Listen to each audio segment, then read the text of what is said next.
Welcome to the ADNA Presents. Today we have a very special guest, John Brockett. He is executive producer of the Screen Actors Guild Awards. And the Screen Actors Guild Awards are coming Sunday, February 27th on both TNT and TBS. We're really honored to have John joining us. Thank you for coming, John. Thank you so much for having me, Roy. What do you love about audio description? I think I want to talk about it as it maybe pertains to the show, which I think is what, we've been working towards here for the SAG Awards. And our show is very visual, from the fashion to the set design. And I love that audio description allows audiences who are blind and have low vision to enjoy the show more fully in those ways and be able to be part of the full experience and the conversation around things that aren't audible. Very exciting. And it's so great to hear that fashion, the set design being a part of that access that you provide. Well, and listen, those are some of my favorite things about the show on the creative side, and that we can give that experience to people who are blind and low vision makes me happy as somebody who is deeply involved in stuff like that. So I really appreciate that piece of it for that particular audience. And I think the second thing that I would say is just accessibility with a capital A, just ensuring accessibility for our SAG-AFTRA membership and the SAG Awards audiences.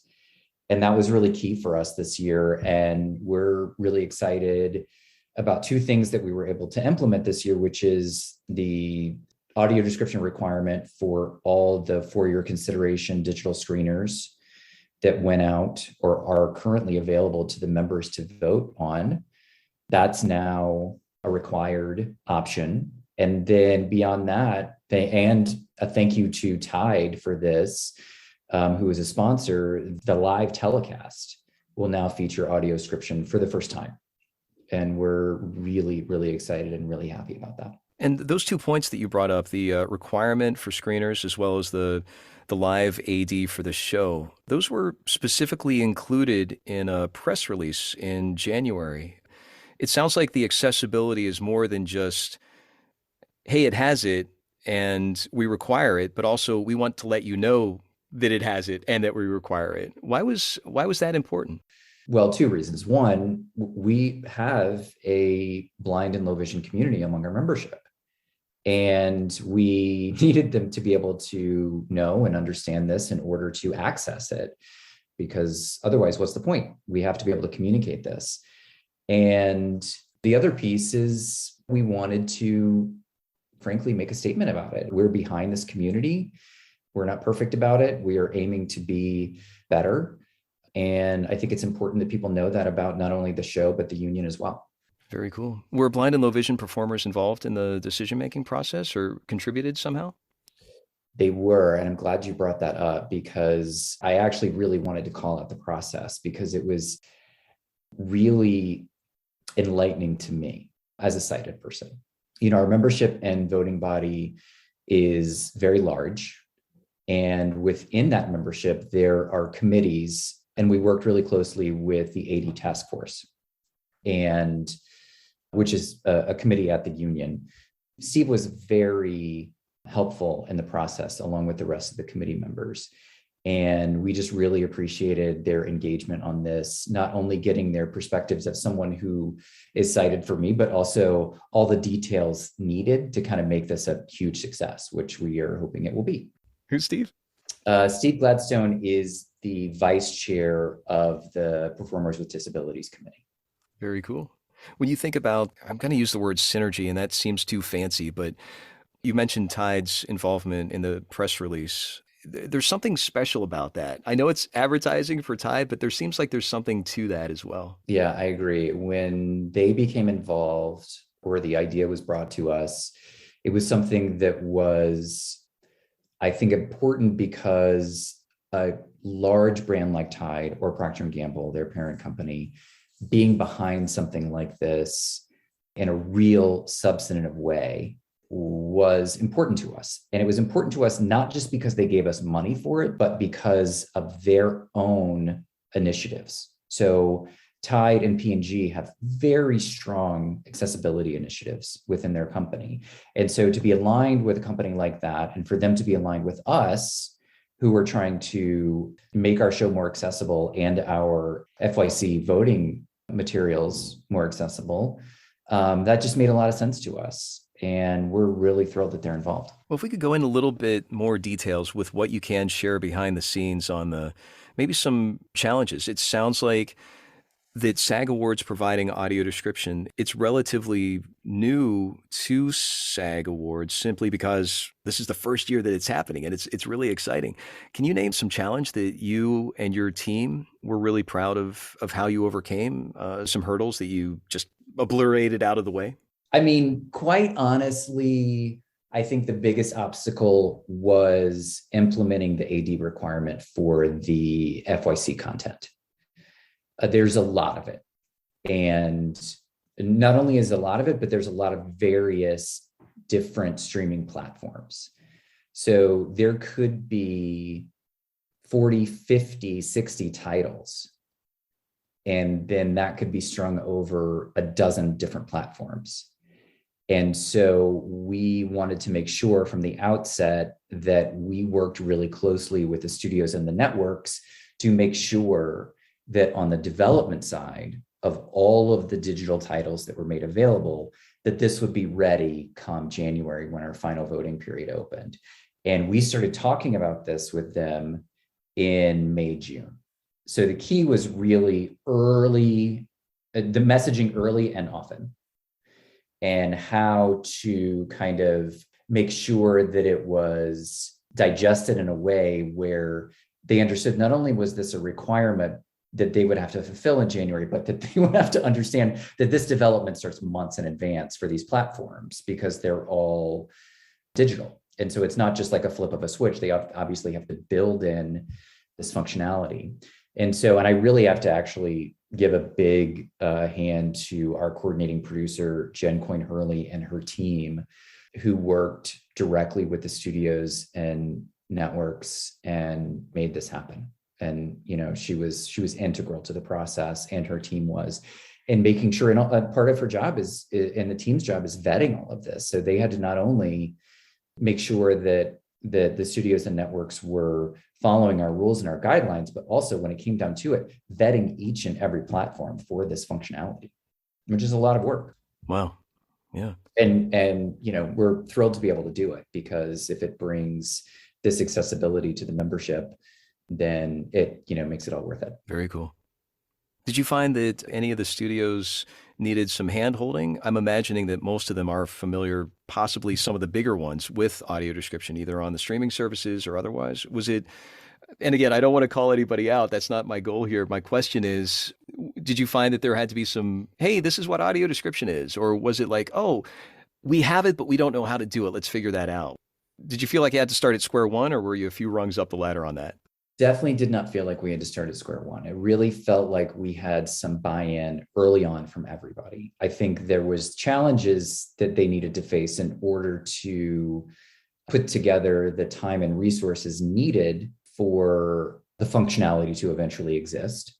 I think those were challenges, but the initial buy-in was immediate. People not only understood, but I think in large degree, a lot of studio and networks, particularly streaming platforms, if they have, all newer content is audio described that they're producing. And then a lot of them that have library content are going back and creating audio descriptions for their older content. So HBO Max is going back and creating audio description files for shows like Sex and the City, things that live in their libraries. So they were very familiar with the process and the necessity and the need for accessibility. We just needed to work with them in terms of our own criteria for voting and viewing the for your consideration titles.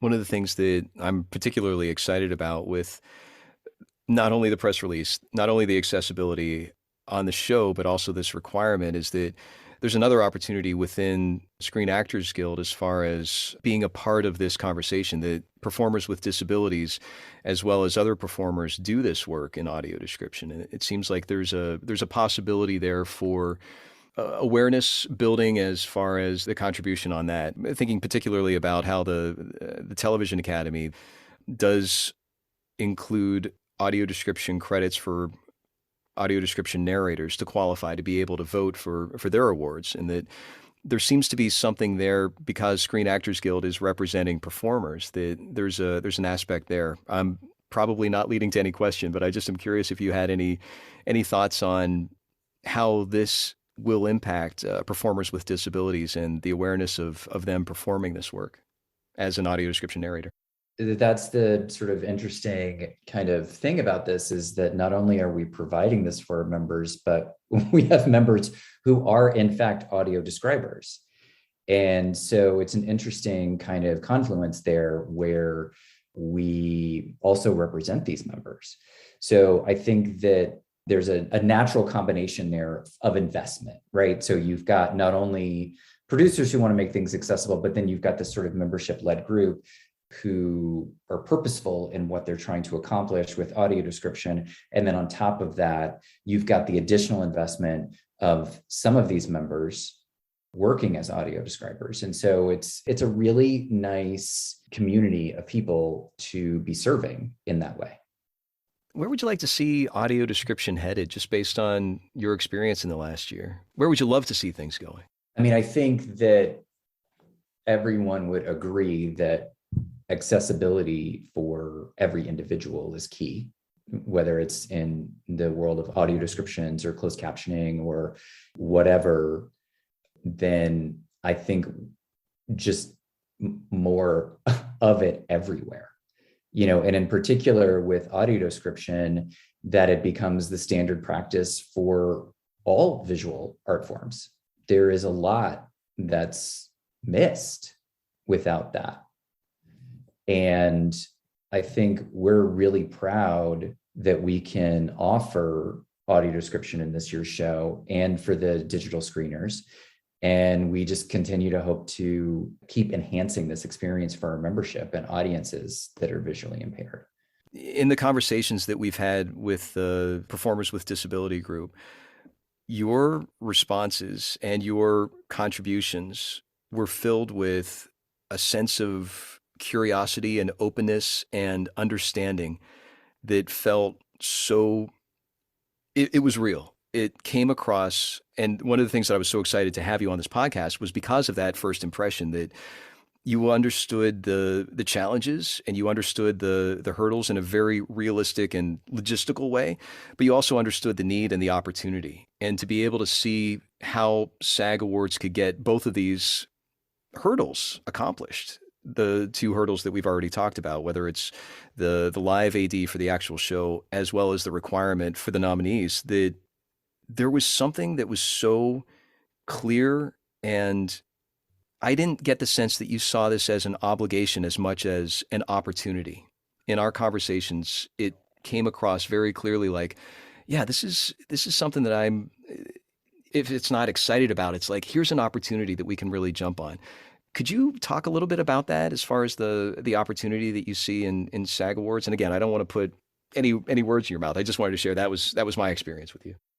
No, that's so nice. I'm really glad we went in this direction because you said such nice things about me. Okay, here we go. No, that was very nice. And I'm glad that that is what you felt, because that is what I felt during the process. I think that, listen, I'll be really candid. Before meeting with the task force, I saw some of the challenges with this as insurmountable. I wasn't aware fully of all of the things needed to make this work, for better or for worse. Because a lot of what I learned going into the process, and Jen and I both learned this, was that, hey, this is actually not that hard. And so the willingness and the openness of the task force and the PWD committee to share their experiences with us not only helped underscore the need for it, but also helped us understand, even in very small ways, what we can do to make things better. I think ultimately the thing that I learned was, and I learned this from you and the people that you connected us with, and I learned this from Steve and the way that he was able to speak about things from his perspective and from other members on the committee, that ultimately these things are all doable and in a way that is way more easier than we anticipated. And I'm not saying that to make it sound like, oh, at the end of the day, it just really wasn't that hard. And like there were challenges that we had to face. I'm not saying that. But I really, really am glad I went through this process, because it helped me not only understand, but it opened me up to the potential for what can be done when in your head, you're just assuming this is a mountain we cannot climb. So this has helped change my perspective, not just about AD, but a lot of other things. Like, hey, just stop and listen and open yourself up to what can be done. And look what we got done. Look what we accomplished. We got it all done in one season, which is so great. You know, we got both the FYC for digital screeners, and we got the live telecast audio described, and that was great. And we're so proud of it. We're so happy about it. Very cool. Could you give just a reminder to our audience about when, how, and anything else that you want to share? Maybe a website, social media, that sort of thing? Sure. You can watch the SAG Awards live simulcast on TNT and TBS Sunday, February 27th at 8 p.m. Eastern, 5 p.m. Pacific. And then the SAG Awards will also be available the following day on HBO Max, which we're excited about. And if you want to follow us on social, on Instagram at SAG Awards, on Twitter at SAG Awards, on TikTok, which is new for us this year, at SAG Awards, and Facebook is the SAG Awards official page. And, you know, you can also check out our website at sagawards.org for all the latest. Great. Anything else you'd like to share with our audience? This has been a joy. It's been a pleasure, Roy. Thank you. Thanks so much for coming, John.